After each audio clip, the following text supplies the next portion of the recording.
going to be hearing about the human side of online learning. This is a column actually that is from Mamidala Jagadesh Kumar, who's a former chairman UGC and former vice chancellor of JNU. So this is what it is all about. Virtual learning works well when digital modules are designed to foster team cohesion and interaction. If you want to expand the reach of higher education, we have to embrace online learning. So an online only IIT Madras course drew in a large number of students from far-flung places.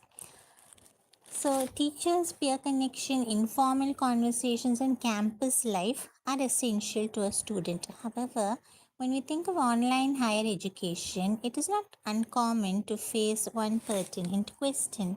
Do online students miss out on experiences that campus environments provide? Critics of digital education warn that students may become disconnected from peers and become isolated learners in virtual classrooms.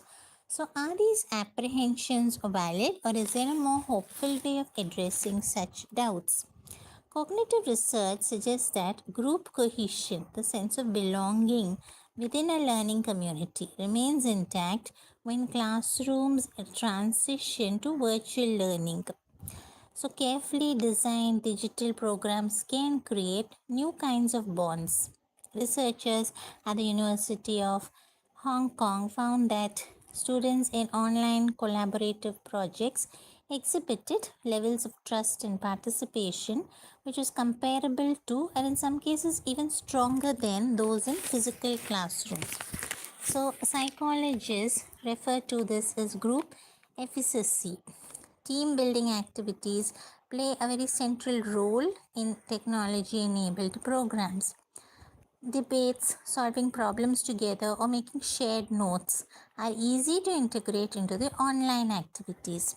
So, these help students feel connected, more confident, and also responsible for their part in the group. Studies in Taiwan have showed that when students work closely in such structured online groups, each person's performance improves. A sense of we can succeed together often translates into the personal belief of I can succeed too. So, this belief is particularly relevant to India today. So, according to the latest All India Survey on Higher Education, gross enrollment in post secondary education has reached 28.4%. So, the National Education Policy 2020 aims to push this to 50% by 2035. Traditional campuses cannot carry this load alone. Expanding access to half of India's youth would be challenging without virtual platforms. Globally, interest in online programs is increasing. A UNESCO study predicts that cross-border student mobility will increase by a factor of 2 by 2030. So, not all students can travel abroad. Online degrees with global recognition are the next frontier.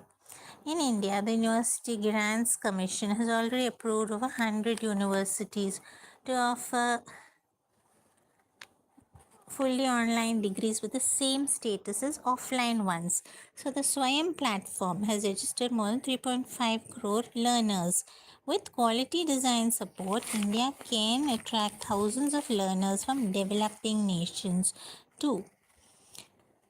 However, concerns about losing social and intellectual growth in online settings lingers. In physical classrooms, students can lead discussions and work in teams. So, can we ensure that these exposures can be replicated in virtual classrooms?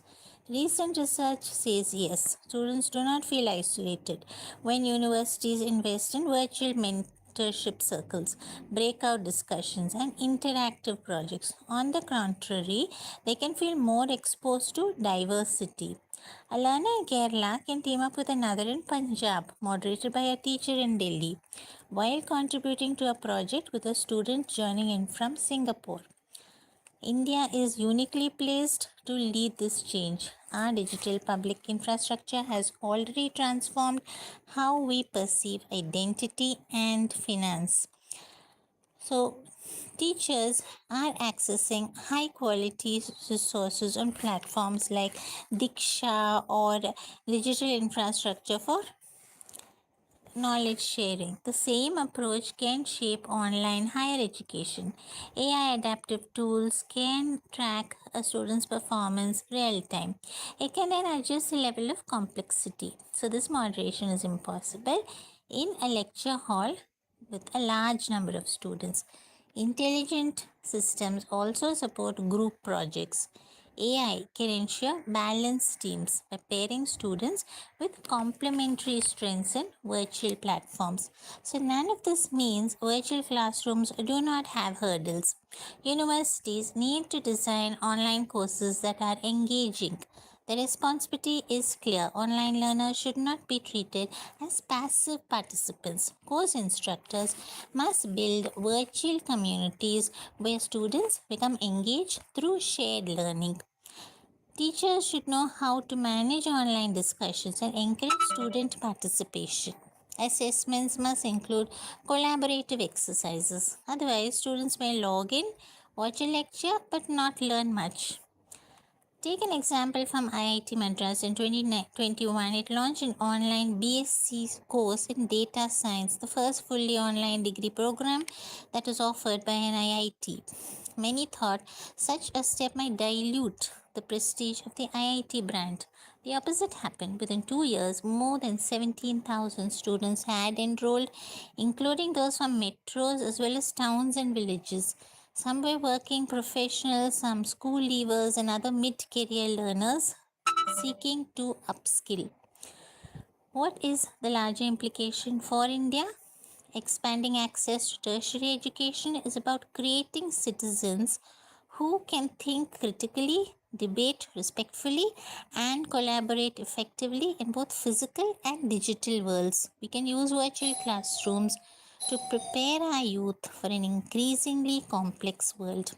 Do students lose a lot when they enroll for online programs?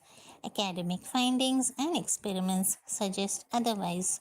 With group cohesion, team building, and the intelligent use of AI, online learning can build confident, thoughtful, and networked students. It's not an inferior path, it's a different path that defines the future of Indian higher education. These views are personal.